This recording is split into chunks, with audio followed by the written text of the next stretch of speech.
just tripped up. No, he did a Liam. Tom just tripped up the imaginary stuff. Coming in. Oh, look, it's Tom from Keene, everybody. Here he is. The Chris Moyles Show. Go and sit round now.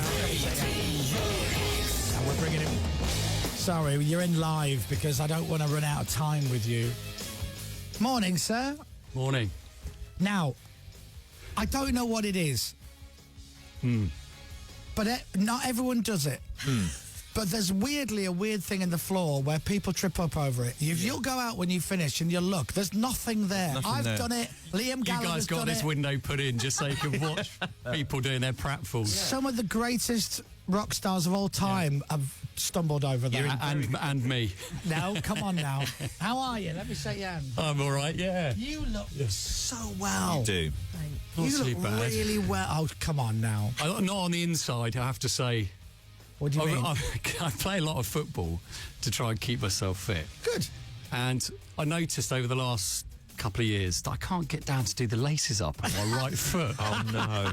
Oh, that's... So I went to see a hip specialist. It's gone. It's gone. Really? Tom, Yeah. I just told somebody minutes ago, I can't tie my shoelaces properly, right? No, right. They always undo themselves. So I'm walking down the street. This happened only yesterday. This happened yesterday. I'm walking down the street and I noticed my right shoelace has come undone. So I'm walking past someone's house. There's a little wall. So I'm like, I'm going to put my foot on the wall, tie my shoelace. I put my foot down. I walked one step. And my left shoelace got undone. I had to do it again. And I'm like, someone's going to come out the house going, what are you doing?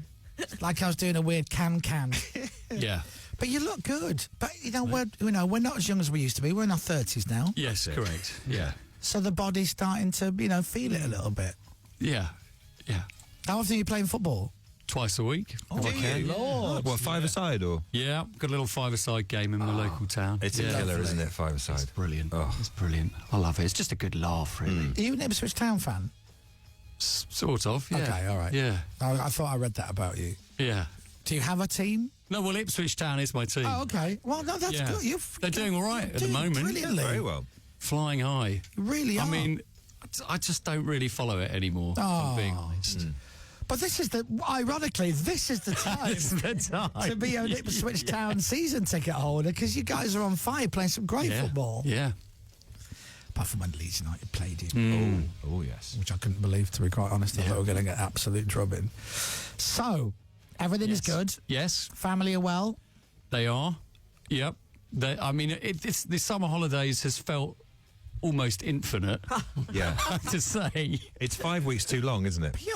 Yes, it really is. isn't it? Your Yeah. firstborn's got to be what? She's 9. 9? Yeah. But the younger one is 3. Okay. Right. Well, that was. And I that was your own actually fault. started doing the sums as the end of the as the end of holidays sort of approached. I started thinking, how many years is it until he goes to university? Yeah. Do you know, that's what we're doing at the moment. So I've got 3. I've got 3 stepchildren as well. Wow. So we tick them off at the door. So 3 are at university. Yeah. Waiting for the 4th one to go, and then before you know, it's just us. It's going to be great. People do say that. They say, it's going to be terrible when the kids fly the nest. It's going to be amazing. I love it to bits, but... Yeah. You can't wait, Tom. Can't wait. I spoke to a neighbour of mine this week, and he goes, "She's off to uni on Sunday. Yeah. She's going to Sheffield," and I'd say his face was 50-50. Oh, yeah. A mixture of. It's going to be so weird whether she's gone. Yeah. But I'm getting that spare room rented out. Yeah. It was like, It is great. joking aside, it's a very strange feeling. I think it'll be awful, really. I'm joking aside, yeah. I don't have to worry about that because I've got no kids. Well, there you go, you see. That I know of, Tom? Hey, lads. You know. Right. Lads. Well, listen, Keane are doing a world tour in 2024. How cool is this? Right. Mainly because You're going to say it, aren't you? hopes and fears, No, don't say it. 20 years since the album came out. 20 years, That's mad. Does it feel like 20? I think it probably does. Actually, if I'm being honest. Right. Yeah. I feel like a lot has happened in the intervening years. Well, Right. you've gone through a lot. Yes. Yeah, some ups and downs. Yeah. Some children. Was that Keane's first album? It was. The first album you ever did? And Started strong. Tom, Didn't you Tom, just? it's a masterpiece. It really is. Yeah. It's an absolutely, from thank start you. to finish, perfect album. Yeah, well, That's very kind of you to say. I think we felt very proud of it at the time and still do. I mean, it was funny. That's great, though, because so many people are like, I hate our first album, I can't listen to it. We had a long time to get it right, I think. It's funny because XFM was the first radio station to play any of our music, and this was back in 98 or 99 with this little demo in our flat in London, and we sent it in to Claire Sturgis and Ian Campfield, I think, maybe. Yeah, would have been. Yeah. And John Kennedy obviously didn't like it. Yeah, well, they played it. It was a song called Rubbernecking. Right. It was quite a weird sort of Radiohead style song. And they played it and they said, "I won't be long before this band are signed." And that was in, I think, 98. Wow. So it was another 6 years before we released Hopes and Fears. So we had a long time to sort of learn our trade. I think these days you don't get that.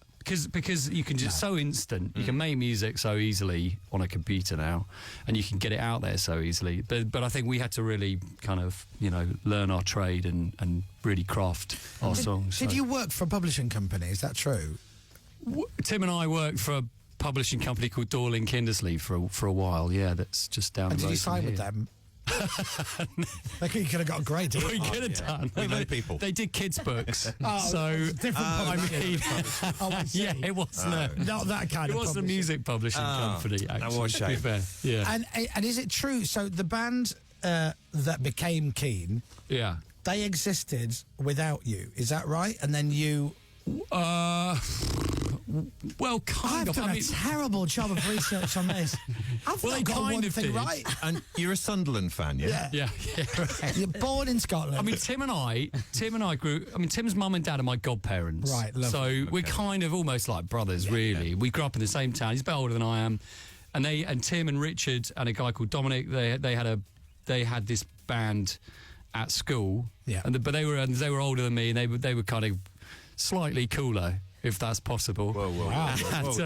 I doubt it. But they knew I could sing. Right. And so as the years went on, they sort of gradually allowed me to enter the fold. And so I reckon it was probably the mid to late 90s when I was actually officially allowed to be part of the band. But I sort of felt like I was part of it long before that. Was that first album, was that a worldwide hit? Because it seemed to have been played everywhere.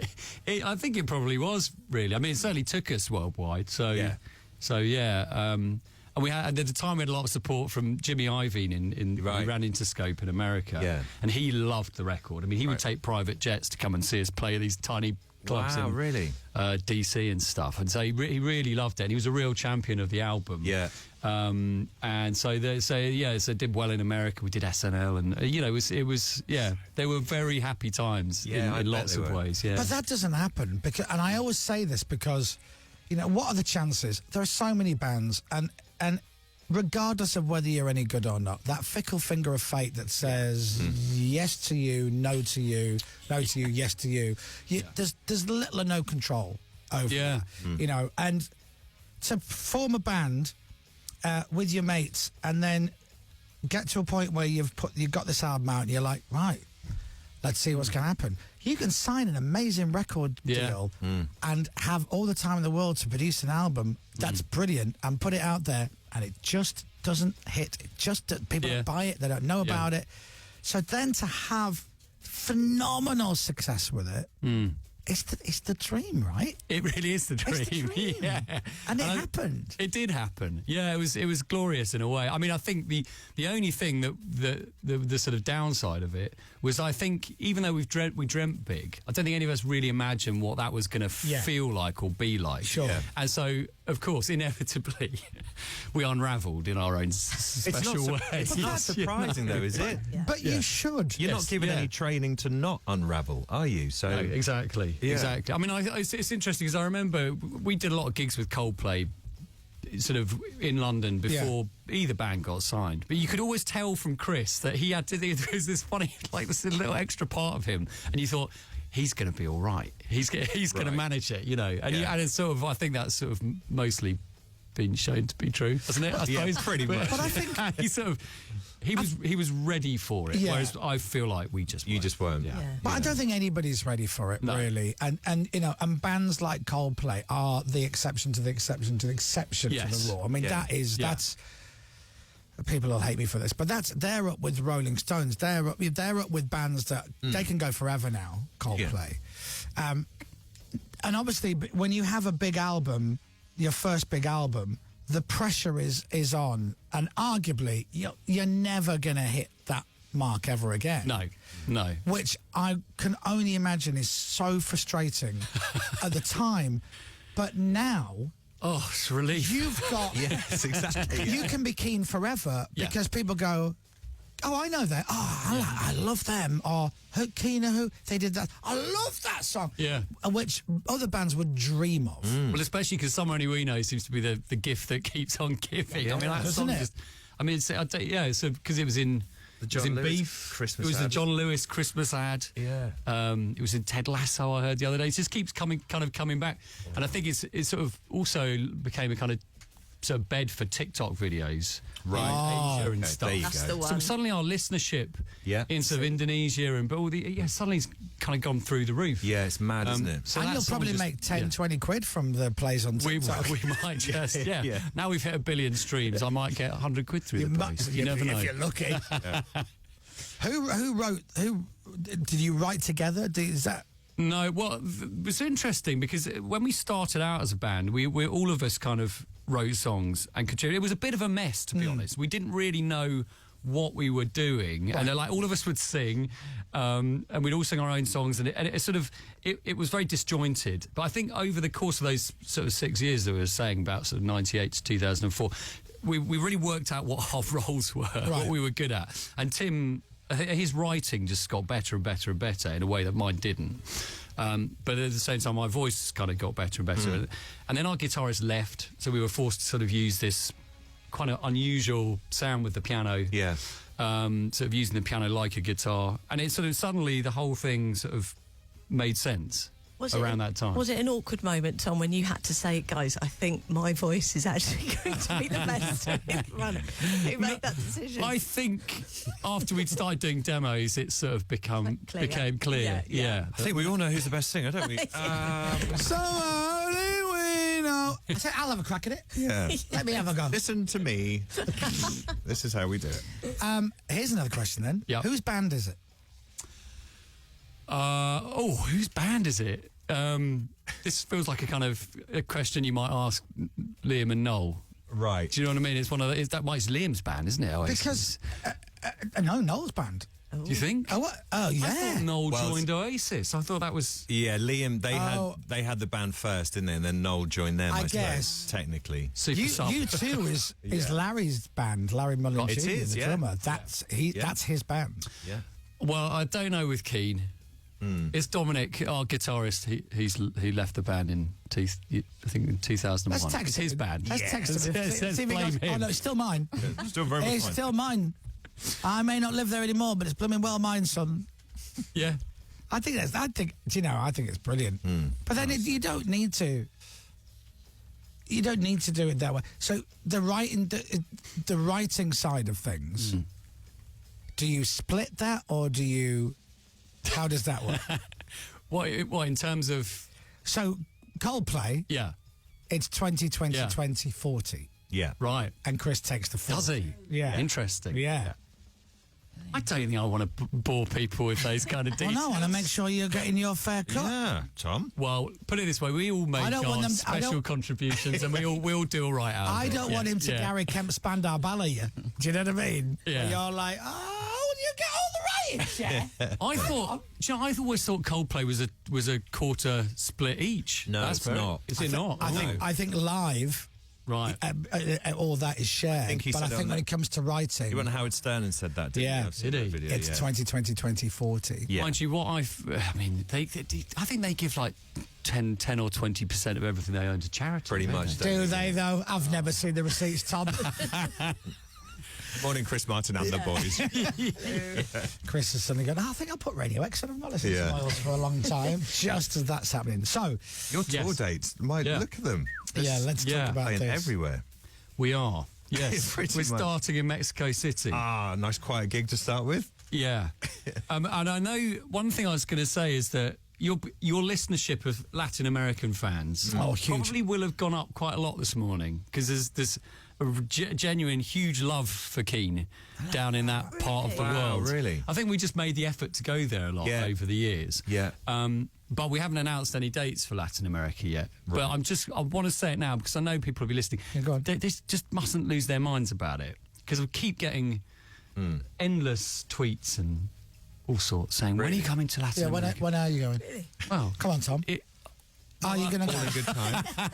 Say now you're going to go. I'm meant to be talking about dates that we're doing, and I'm talking about dates that we might be doing. You just said to me, they love us out there. Yeah. We're not going. No, No. Not saying we're not going. Yeah. Okay. All right. That'll do. And then, of course, you go around the UK, and of course, you're going to start in Leeds. Yeah, absolutely. The only place to begin a tour. Birmingham, Manchester, Bournemouth, Cardiff, London, then over to Dublin to the Tree Arena. Right. Then off to the US. You're playing the Greek. Legendary place. Look at that. All across America. Yep. So many places, and then ending in Washington. So this is next year. oh, by the way, Tom, I was hoping for more. You say that's it now. Yeah. That will not be right. It. Not a chance. You're allowed to those, won't you?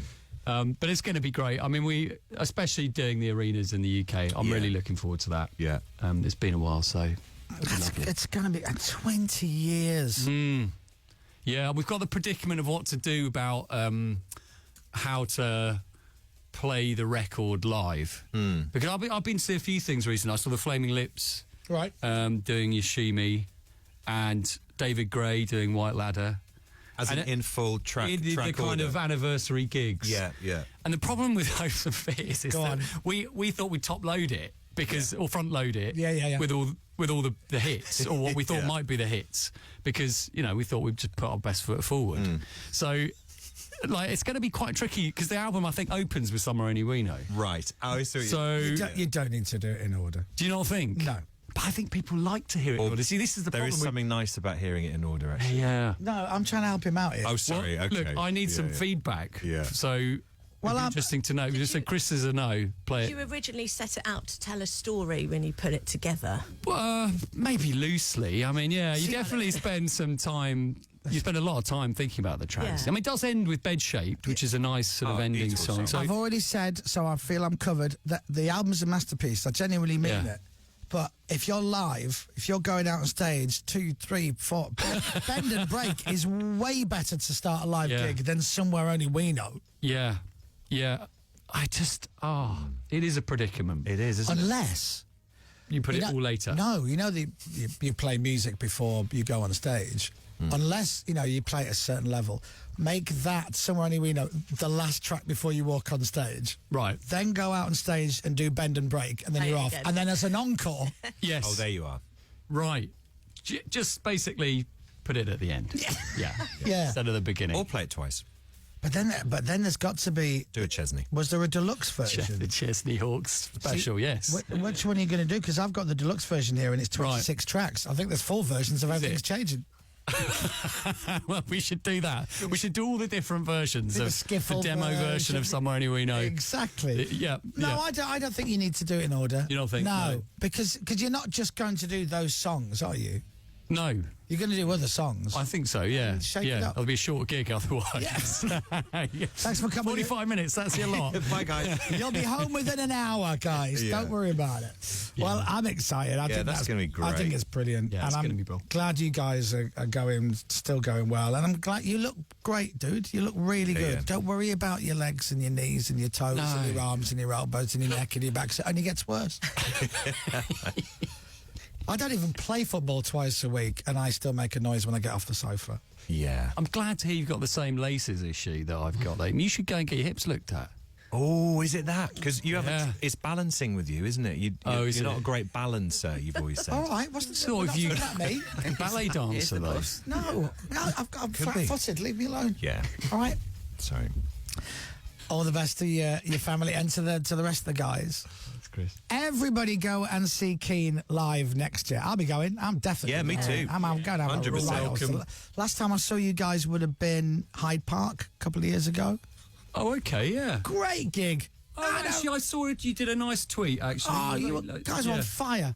It was brilliant. It was so good to see you back. I loved it. I really do. Yeah, that was nice. That was fun doing that. Ladies and gentlemen, on sale today from 10 a.m. tickets.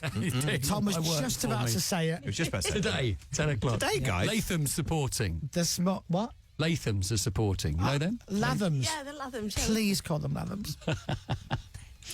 Okay, they're very good, though. Don't worry, we'll edit this out and replay. It'll be fine. And Sherlock's are doing some. They're doing some Europe dates and Dublin. Yeah, they're great. They're a good bunch as well. So tickets go on sale this morning. Do it. So how about that for May next year around the UK? Go and see Keen Live. Get your tickets this morning.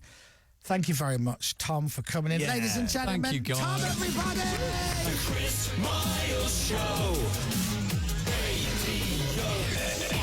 The Chris Moyles Show. With motors.co.uk. Search less. Live.